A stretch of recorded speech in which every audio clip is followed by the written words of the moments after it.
Yo, what is going on, you guys? So today I'm bringing guys a brand new sports cards video.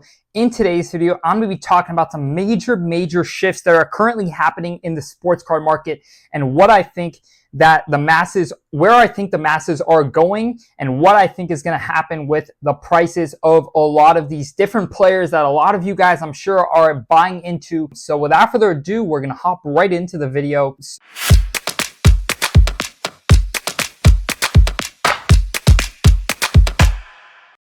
So the first thing that I really wanted to talk about is a major shift that I'm seeing happen similar to what happened in 2021, where a lot of money is moving from the modern risky players back into the solidified GOATs. We saw this happen after the big run-up in young players' prices in 2020, and I think we're seeing that happen again after a big run-up earlier this year in the prices of a lot of young players such as CJ Stroud, Victor Wembanyama, and countless other young stars across all sports. So I think what's currently happening is when the season does start, a lot of players, a lot of people, a lot of investors are realizing how high a lot of these young players are priced compared to the all-time greats. So we've currently seen, a pretty big crash happen in guys like CJ Stroud's market, Anthony Richardson, of course, the guys who aren't living up to the hype, the Will Levis who fall pretty flat, based off their expectations. And we're starting to see a lot of investors lose a lot of money in those players. I think a lot of that money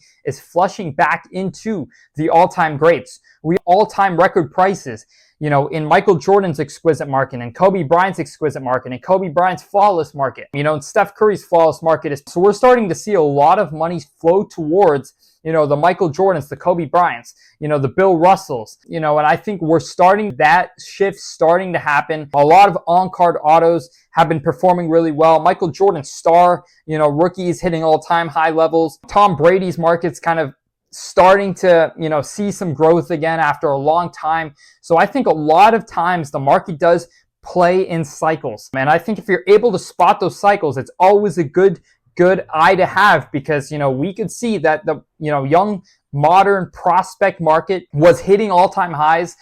Players' prices were absolutely absurd this summer, and those young players all the way into the Tom Brady's, the Michael Jordans, the LeBrons, all those more established all-time greats. And I think that we're seeing that happen again right now. I think it is definitely a more risky time to be into more modern players' markets. I think going after rare pieces of solidified GOATs, is proven to pay off in the long run. And, even in the short run right now, we're starting to see a lot of supply dry up in Kobe Bryant's flawless market and Michael Jordan's exquisite market. In Tom Brady's autograph market, we're starting to see a lot of supply dry up really fast. A lot of long-term investors are getting their hands on these rare pieces and don't plan on selling anytime soon.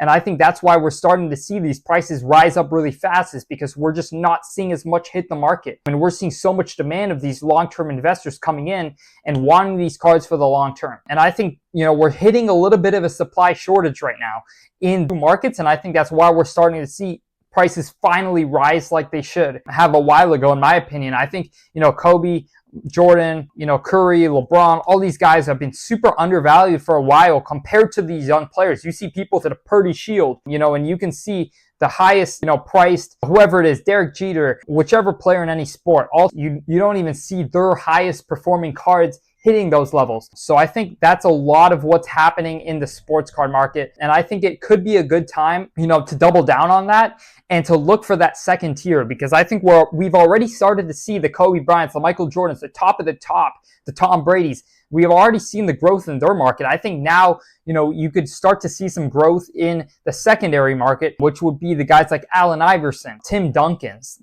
that next era that hasn't seen money flow their way yet.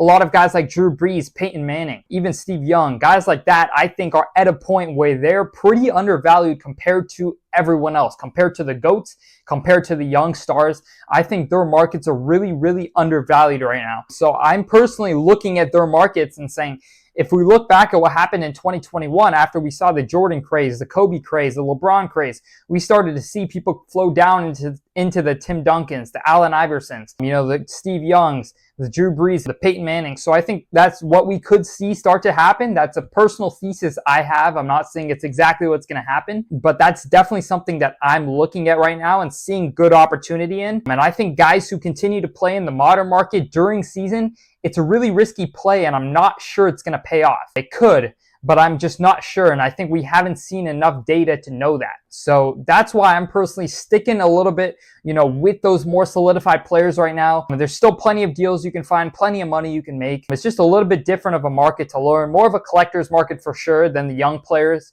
who just have all these investors throwing so much money in. But I hope this video kind of taught you guys something. Let me know your guys' thoughts in the comments. This is just one opinion, so let's have a discussion in the comments. Let me know what you guys think. But other than that, I hope y'all enjoy it.